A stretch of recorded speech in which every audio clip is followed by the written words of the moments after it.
नमस्कार मंडळी, आज आपण बनवणार आहोत चविष्ट आणि घरगुती पद्धतीची मेथीची भाजी। ही भाजी इतकी टेस्टी लागते की भाकरी सोबत तर अगदी अप्रतिम लागते। सुरुवातीला एक ताजी मेथीची जुडी घेऊन ती छान निवडून स्वच्छ पाण्याने धुवून घ्या। आता 7 ते 8 हिरव्या मिरच्या आणि काही लसूण पाकळ्या आणि भाजलेले शेंगदाणे घ्या। शेंगदाण्याची बारीक पूड तयार करून घ्या।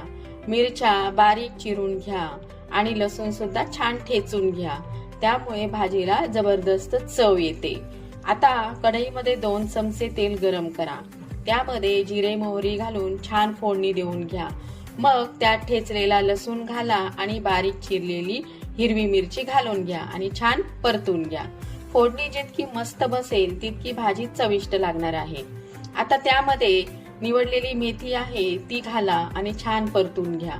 लक्षात ठेवा, मीठ आत्ताच घालायचं नाही। आता झाकण ठेवून भाजी 5 ते 10 मिनिटं शिजू द्यायची आहे।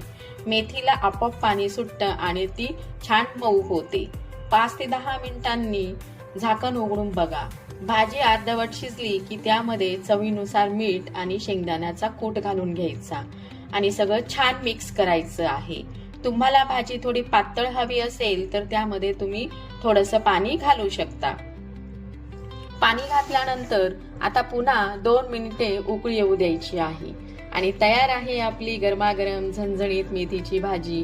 ही भाजी तुम्ही बाजरीच्या भाकरीसोबत, ज्वारीच्या भाकरीसोबत आणि वरण भातासोबत तर खायला खूपच छान लागते। तुम्ही ही अशीच मेथीची भाजी करून बघा आणि ती कशी झाली ते मला नक्की सांगा। व्हिडिओ आवडला तर व्हिडिओला लाईक करा आणि चॅनलला सबस्क्राईब करा। भेटूया अशा छानशा रेसिपी सोबत, तोपर्यंत बाय।